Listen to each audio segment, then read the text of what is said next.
critical. If that did happen, though, it would only be for a few moments, because in reality, he was planning to hand the child to his concierge and be done with it. Vasya was a kind man who occupied his free time with finding homes for stray puppies and kittens.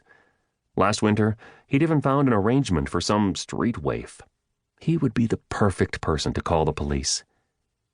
The girl watched Aspirin with clear intent and perfectly adult eyes. "Are you frightened?" she asked finally. "Me?"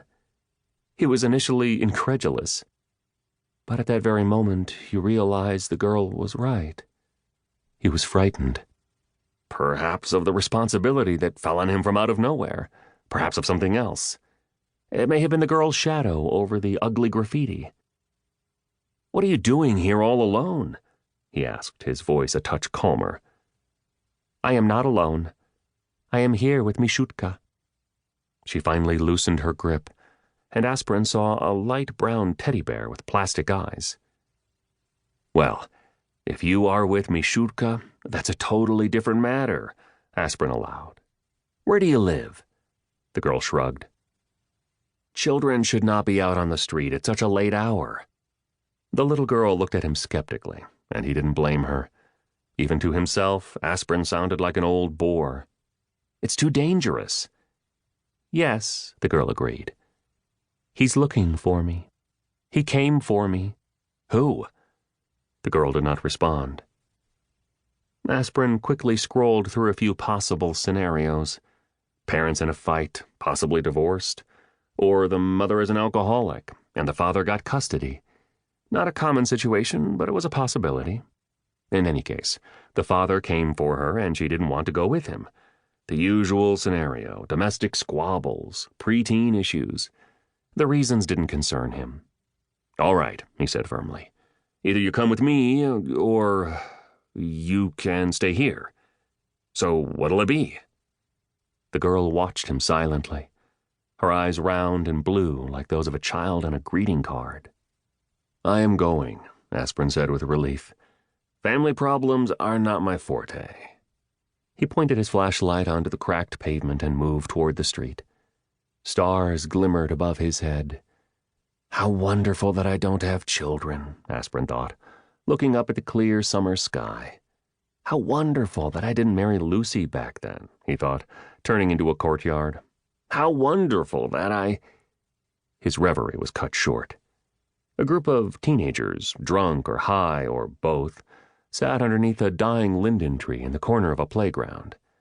Of course it was a playground, a perfect place for them to congregate. He actually wasn't sure they were high. He wasn't even sure they were teenagers.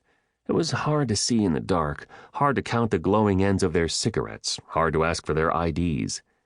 It wasn't hard to know he wanted nothing to do with them. "Hey, you! Come here!" It was a young voice, but insistent. It sounded like it was used to getting what it wanted, despite having nothing to back up that bravado. Aspirin moved his flashlight over the group. About half a dozen kids, one girl, and what's worse, one pit bull. "Drop your flashlight, shithead!" Aspirin heard a low growl. He switched off the flashlight and stepped back into the street. Couldn't they just leave him alone? No such luck. He was destined to be accosted by the young this evening. "Come here. Better for you if you do." "What do you need, children?" Aspirin inquired in a businesslike tone. "I am DJ Aspirin." The group sniggered. Either these kids didn't believe him, or they never listened to the radio. "Aspirin, OxyContin, got a light?" the only girl in the group asked cheerfully. He took a few steps back, watching the dog. One of his buddies had a dog like that. That dog once bit off his owner's finger. "Keep your dog on the leash," he suggested coolly. They laughed, the girl louder than the rest. Such an unpleasant combination, Aspirin thought. That broad and her dog. "Abel, get him! Get his balls!" That was all he needed to hear. Aspirin turned and ran. "A stick, please. A metal bar, an iron one, or a shiv? There's not enough time to find a brick. It's too dark." And as he sprinted away, he cursed the fact that the pepper